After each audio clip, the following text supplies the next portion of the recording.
We are getting into lecture 3. In this lecture,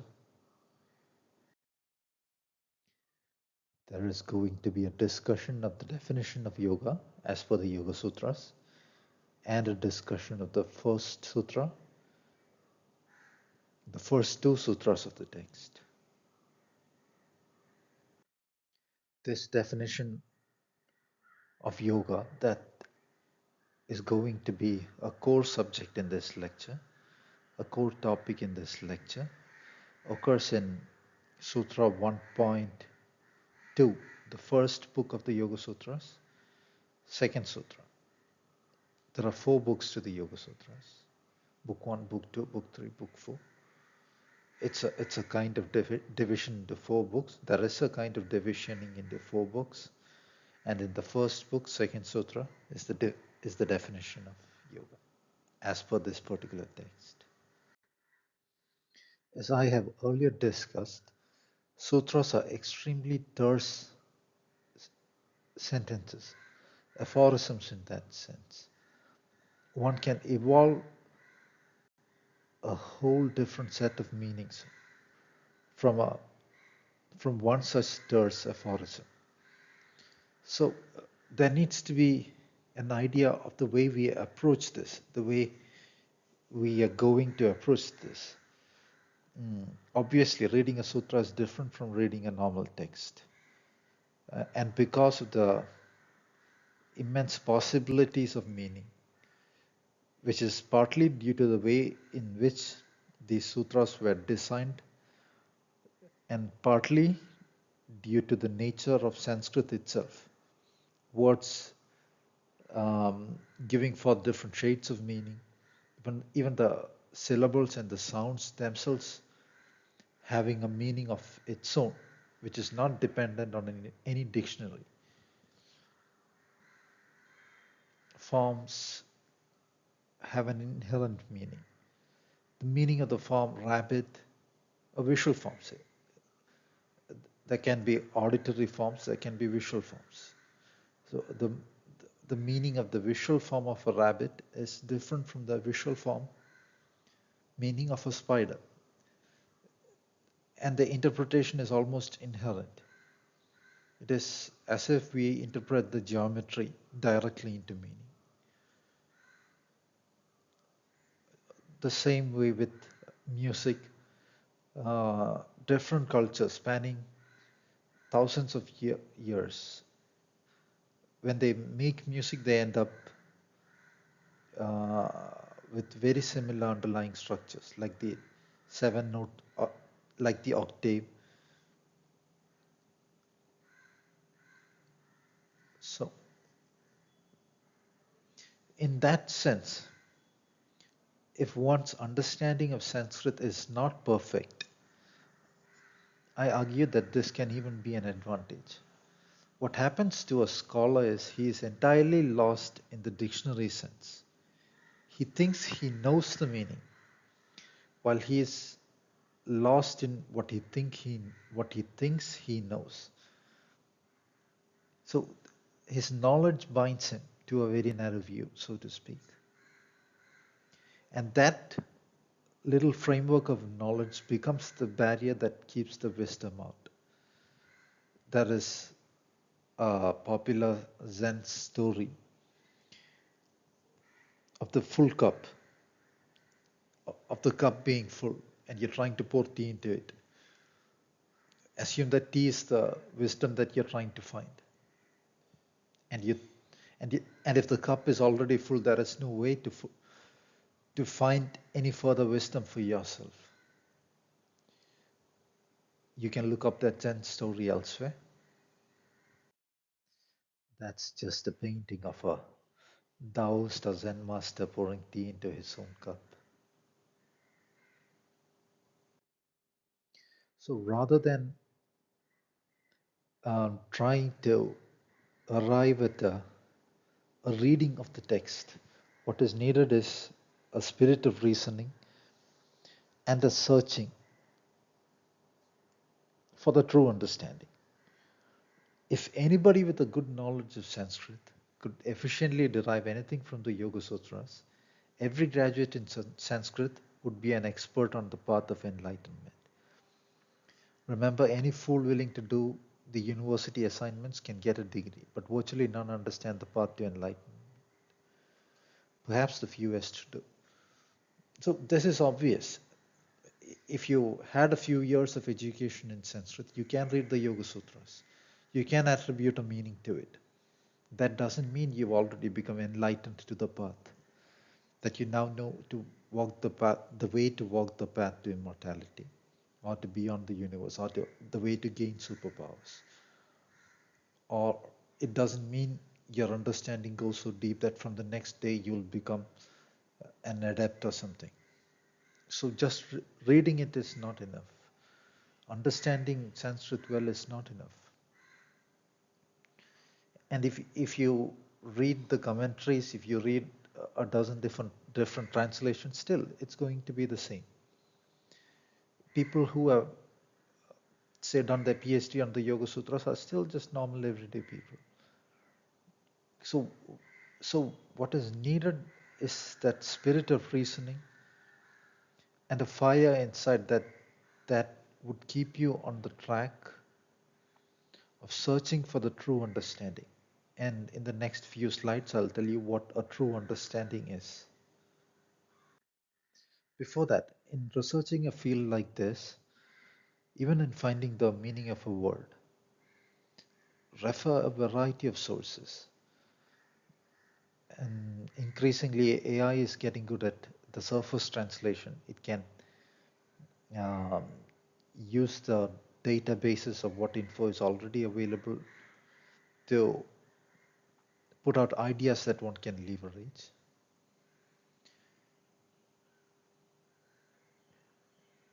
Sometimes the meaning of a word, uh, like I won't give an example, but still, some of these words are also the names of mythological characters. And almost the name of every single mythological character is a word with a meaning. So what is the play of drama in that mythology? All those are hints to the underlying meaning of the word as well. And going back to the idea of a true understanding, what is a true understanding? It has to measure up with objective reality. If something does, if a physics text is believed by a billion people, it looks really beautiful, but it does not measure up with the way objective reality is, it is worthless. The same way, if you do not have an understanding of the objective reality, there is nothing inside you that is going to serve you on the path.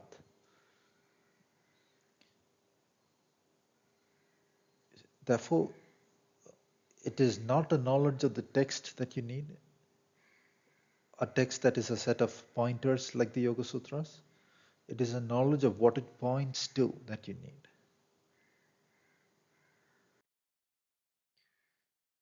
In Zen, there is a lot of safety checks to make sure the adept does not fall into the bookworm mode. So they call um, one of the modes of reading reality reading. That is, you're not reading the book, you're reading reality. Perhaps through the set of symbols or pointers or suggestions given by the book, given by the body of the text. Some of these ancient texts were symbols. Um, it has been spoken of by some authors, like some ancient texts were just a set of symbols. It had to be interpreted in a purely symbolic sense, like a page might be a single symbol or a few symbols. There have been some ancient artifacts that have been found that are of the nature that are just described. To emphasize again what was said in the previous slide, it is a study of reality that is the endeavor and not a study of a text itself. The purpose of such a text is only as a pointer and a window to the underlying reality, an understanding of which is sought. Regarding the Vedas, um, I would say they are to be approached differently. Those are pure sounds. Um, they cannot be understood in a dictionary sense, and it is of a different structure. Uh, while the and of course the yoga sought to be pursued as pure sound, what that unveils in the underlying and the process, the dhyana process required on the underlying structures to understand it. Um, a body of sutras such as the Yoga Sutras seem to be more of the nature of hints. I'll read the first paragraph too. While one would be right to say the Vedas are pure sound to be pursued that way and understood in its underlying evoked thus, and this is to be preserved as pure sound form. Not a lot. A body of sutras such as the Yoga Sutra seem to be more of the nature of hints. There's a very popular Zen saying which is adapted from the Buddhist sutras itself, the original sutras itself. Um, the saying goes, the finger pointing at the moon is not the moon. So the words of these pointer like texts are to be thought of as the finger pointing at the moon. That is to say, do not forget the reality, sorry, do not forgetting that the book is like a signboard.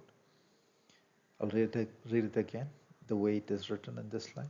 Do not forget the reality, focusing on the words of a signboard.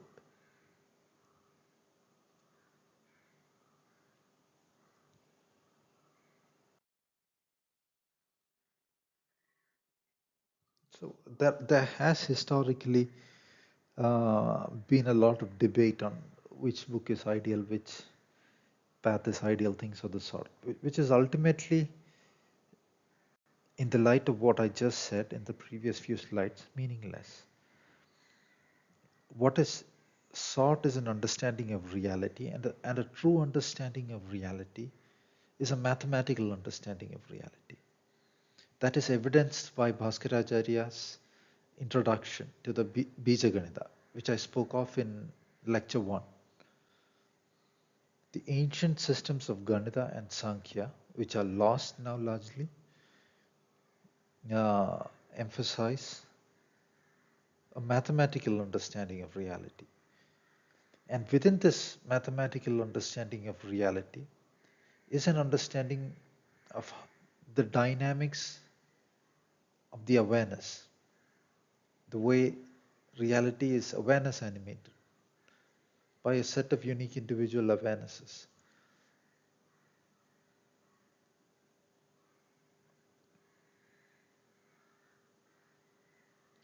So uh, the question then again is, well, there is no debate on uh, reality itself.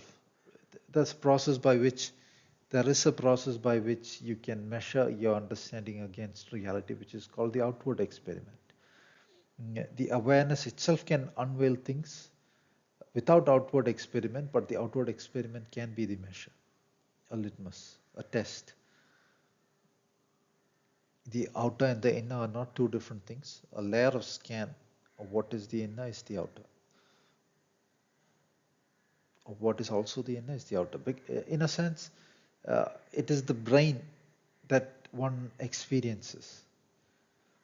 There has been data suggesting that the large scale structure of the network of galaxies reveals pattern very similar to the patterns unveiled by the neural networks in the brain, and that is not a coincidence. We'll get into it in another lecture perhaps.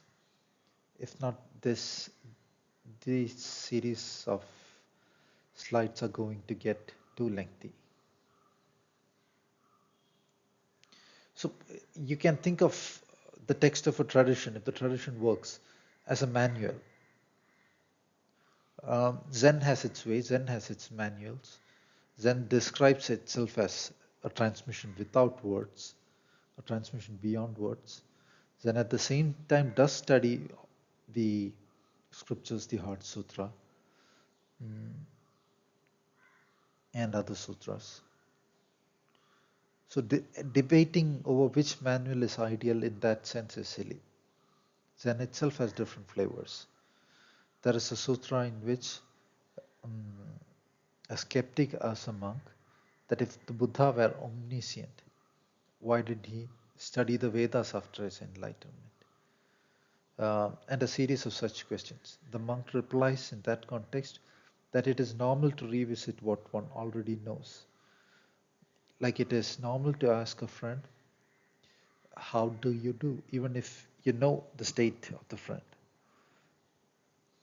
So that is to say, there was no conflict between the Vedic tradition and the Buddhist tradition. The Buddha acknowledged by name the ancient prominent sages of the Vedic tradition, said they had the true revelation in form of the true Vedas.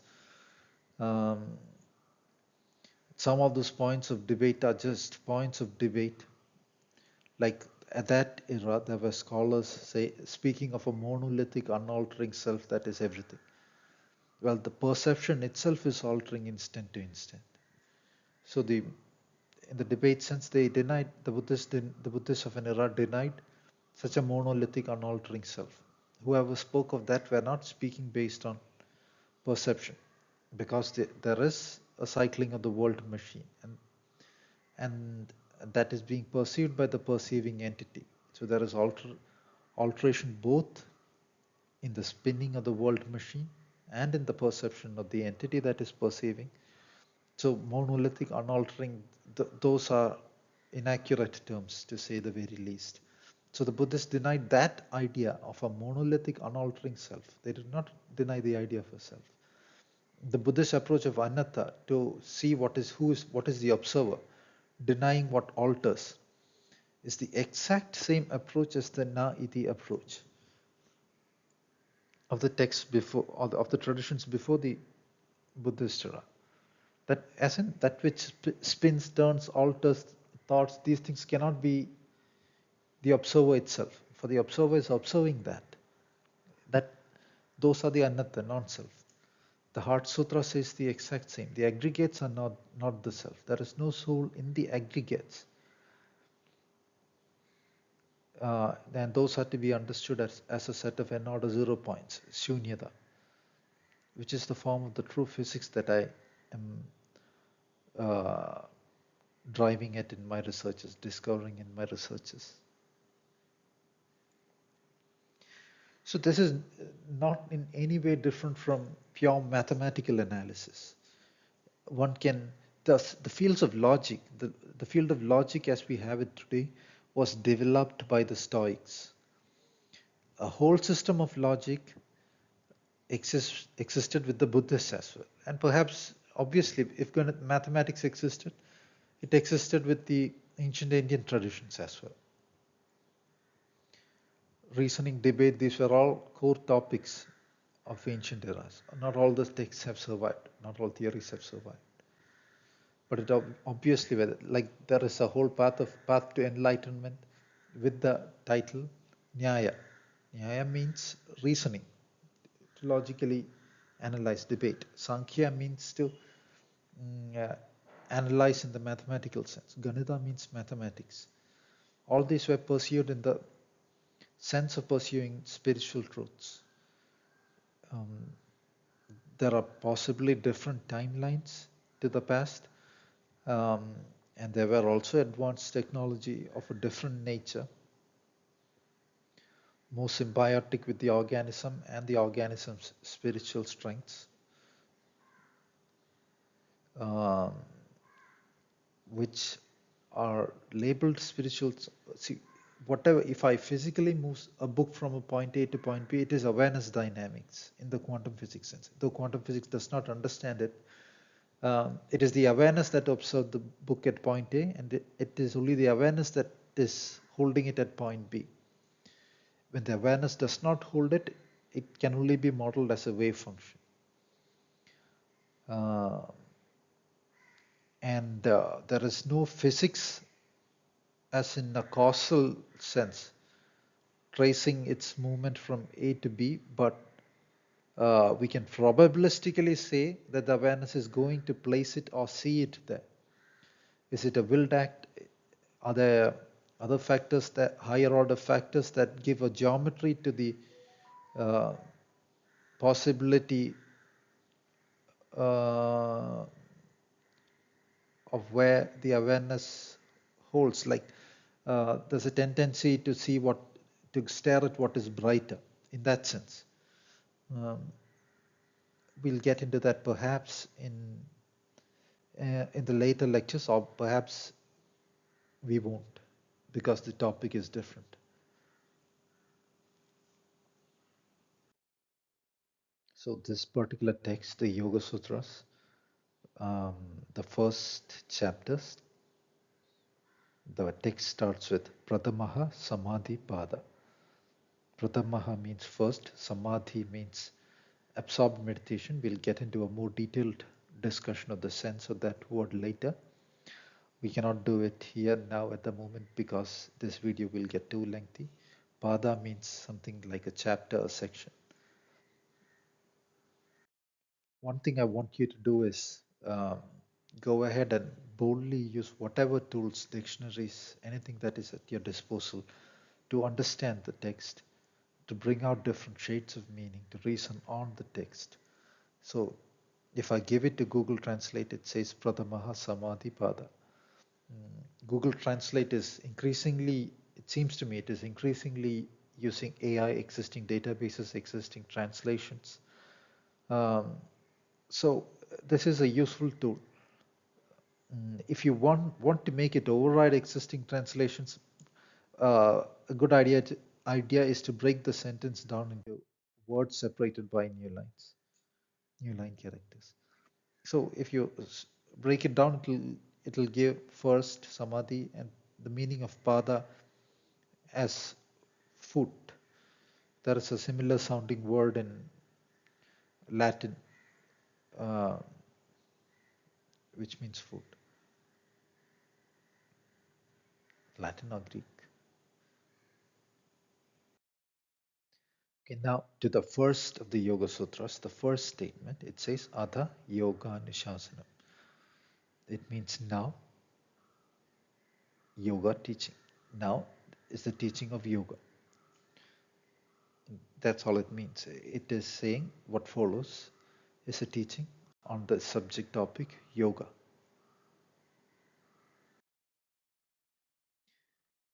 Google Translate says this is the discipline of yoga.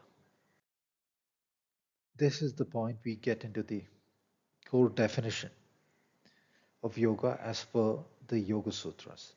This is important because you can go ahead and explore a few different translations. It'll say things like yoga is stilling of thoughts, yoga is stilling of mind waves, yoga is restraining of the mind, yoga is putting a stop to thinking, and this and that. None of which is true. None of which is what this particular set of 4 words say. And we'll see why. Earlier we had a discussion of the etymology of the word yoga. Here we'll explore the meaning of the word chitta. The word chitta, by the nature of the sound itself, suggests something that is accumulated, something that is layered. The layering of the sound T, for instance. Ignoring what is directly suggested by the sound for now, let's uh, take a look at a definition from the website Wisdom. That's a good resource often, a reasonably good resource. Don't take anything that is read for the absolute truth, but take the data and see if it fits into a framework of reason. So I'll just read this. Chitta is a Sanskrit word referring to the perception attention. That is not true. It is one of the functions of the Adhyatma, meaning the soul inside, awareness inside, mentioned in the Adhyatma can mean the original self. Adhya, first, Atma. But of course, Chitta is own Chitta is held by own awareness. I'll tell you what it is afterwards. Um, the corresponding Adi Bhuta pertaining to the elements. Don't bother if you do not understand these terms.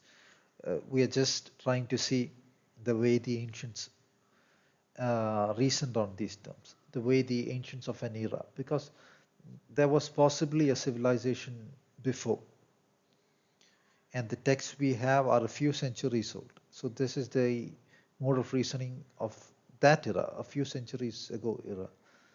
Ganita and mathematics, all those things existed in eras even before. As per Indian mythology, there are cycles of civilization. Some kind of a sudden change of flip or timeline flip or something occurs at the end of each cycle, and a new civilization begins. And there might not be evidence of the previous civilization in that timeline flip, perhaps for residue artifacts. Reality is more complex than what people are told, in that there are different dimensions, there are different planes, there are higher and lower planes of reality. On a plane of reality, there are different dimensions. When they speak of different worlds, it need not even be this particular dimension that they're referring to. When they speak of higher beings, you cannot search for their existence in, say, New York City at the top of a skyscraper or at the top of a mountain.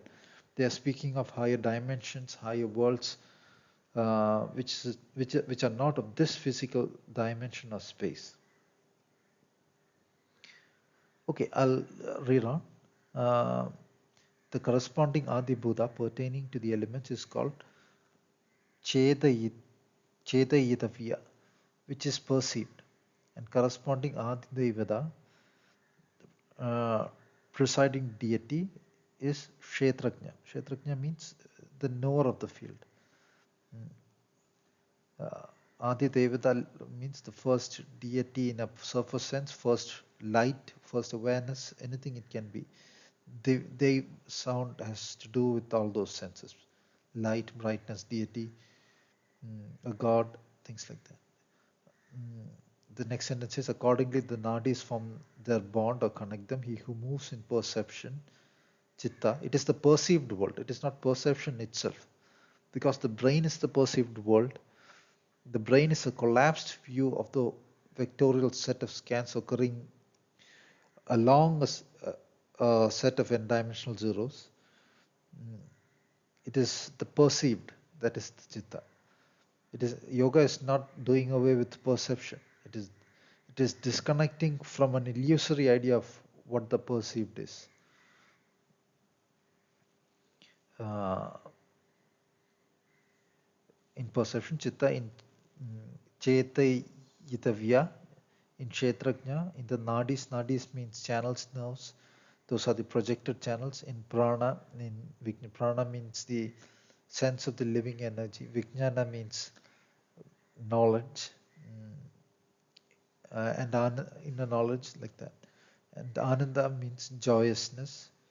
In the akasha of the heart, akasha means ether of the heart, and within all else, that is Atman. Atman, in a sense, means Atman has had different shades of meaning. In one sense, it means that which is own self. It is that which should be worshipped. It is without old age, death, fear, sorrow, or end. Atman has also that sense, that which is self-existent, unlike the world machine. In that sense, it is also used to refer to that which is the beyond in which one is situated. The awareness in its usual state tends to identify with the cycles of scan, and tends to say, I am this world structure form, this appeared form, that is me, and these appeared forms are what forms the sense of identity, and so on. Ignore this slide for now if you did not get the whole picture. It was not meant to say anything.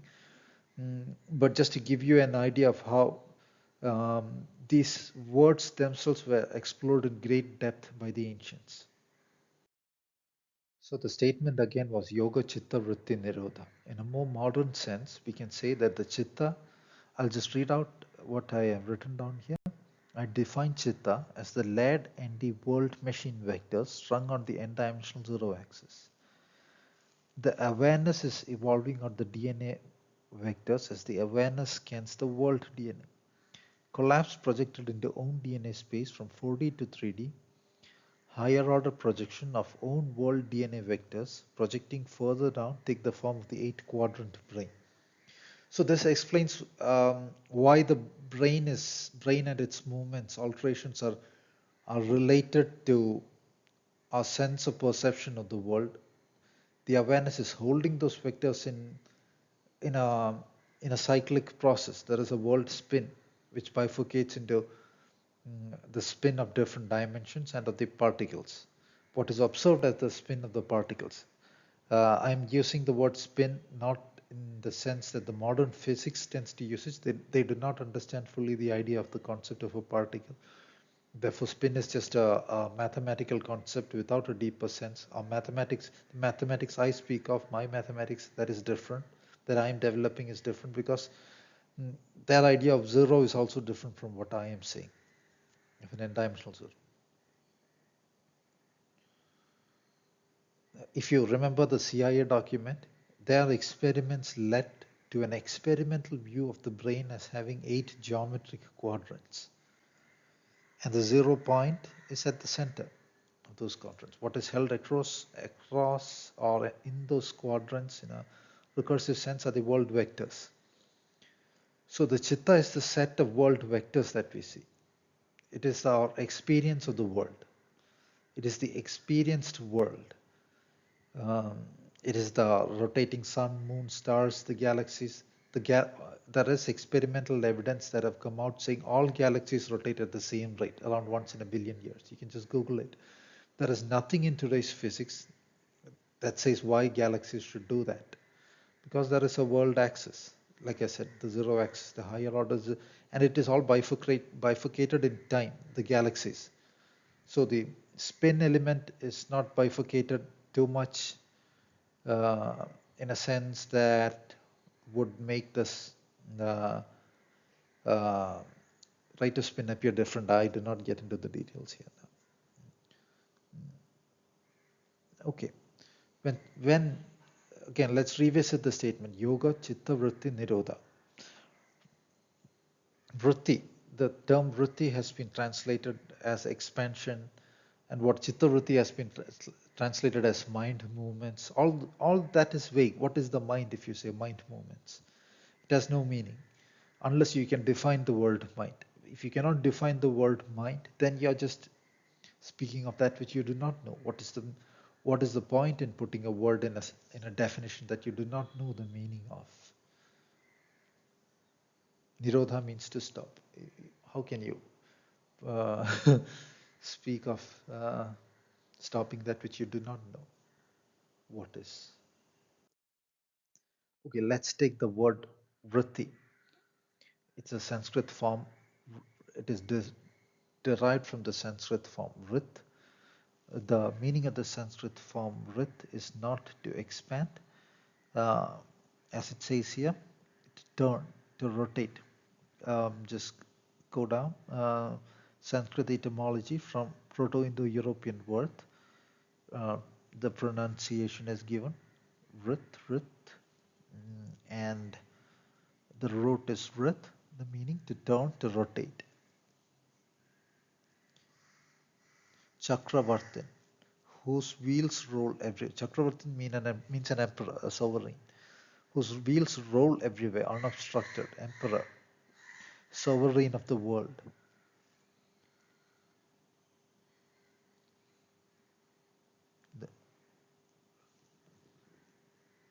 There is a word given, Vartula. It means circle, ball, globe. Vartana means turning, rotation, rotation, spindle, globe.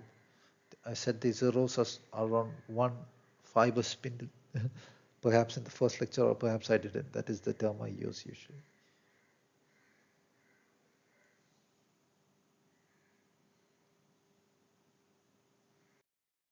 Okay, now how do you understand the last term? Yoga, Chitta, Vritti, the turning of the world machine. Chitta and Vritti would be turning of the world machine vectors, the spin associated in the scan of the world machine vectors, which are in turn scanned out from the world DNA's code in own domain by that awareness that is scanning out. And there are a set of individual awarenesses. Again, the last statement is Nirodha. If you are to think of it as to put a stop to, when one individual awareness attains enlightenment, the world doesn't stop turning. The world is still there, right? So what is uh, the chitta vritti of the entire universe is there. Perhaps in a tiny aspect there is a stilling. So what is exactly meant by the by the idea of a stilling, nirodha? It is the false impressions. It is the impression of the world scan generating the notion that this is the reality. This is the whole of reality. Uh, that has put us a stop to in the state of yoga. Like the awareness in the usual everyday individual state is not aware that this is a mathematical process involving a mathematical spin. So it is identified with the interpretative sense of it. This is something real. That book is real. There's an, a laptop in front of me, which is made of something solid. Physicists still speak of matter versus waves. That is an absurdity, right? There is no such thing as a particle beyond the geometrical sense of vector projections. So people deal with the interpretative sense. They are still lost in um, what a false interpretation, and they cannot tie the math with the interpretation. The math is also, there are limitations and flaws to it, um, in the sense that it does not encompass the, or is not entirely in alignment with the pure awareness dynamic. As the awareness gets driven, or awareness moves along this structure, which is the mathematics of the world, the mathematics of that which forms the mathematics of the world machine, that which by its existence drives the awareness in such a way, and that which the awareness scans in its will in patterns of mathematics. So I have given as a vaguely accurate description of it because this is the middle of a talk and we are shuttling between two different topics, and we are not exactly discussing a mathematically perfect description at the moment. Uh, so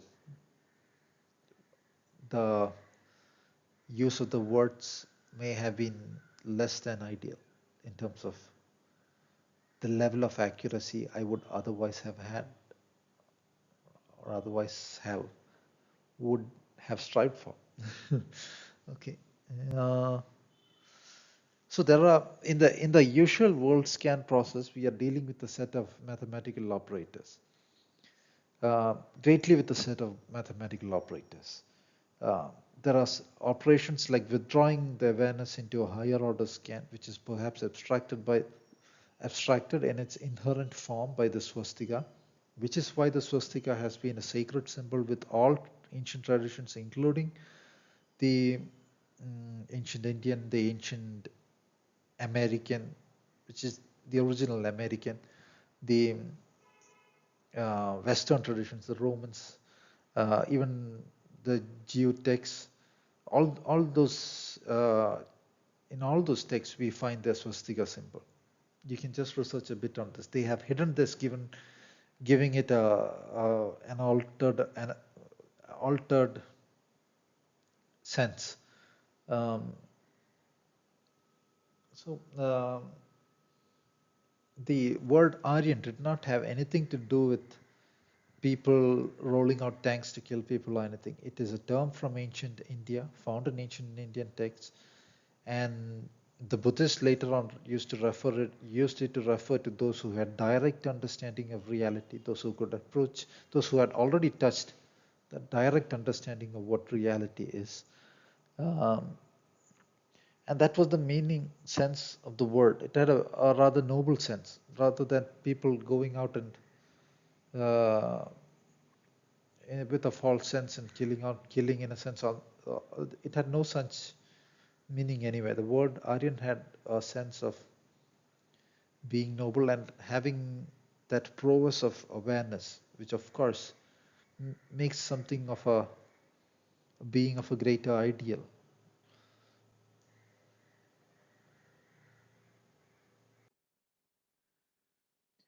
So, to summarize um, what we have been discussing, one could say yoga is a process which enables one to disidentify from the world scan and view the world and reality for what it is. Or yoga is a state in which one is free of an interpretative view and is at an ideal view of what exists. Mm, These are not meant to be narrow defining down definitions, but ideas brought forth by that phrase. That's it for this lecture. Um, we'll get into a whole lot of different ideas which we have not been able to touch upon, hopefully in the next few lectures. And due to the limitations of time and this mode of presenting information, we might not be touched upon all that we need to touch upon. But that core idea of what yoga is, I hope to convey in this. A core idea of what yoga is, I hope to convey in these set of lectures.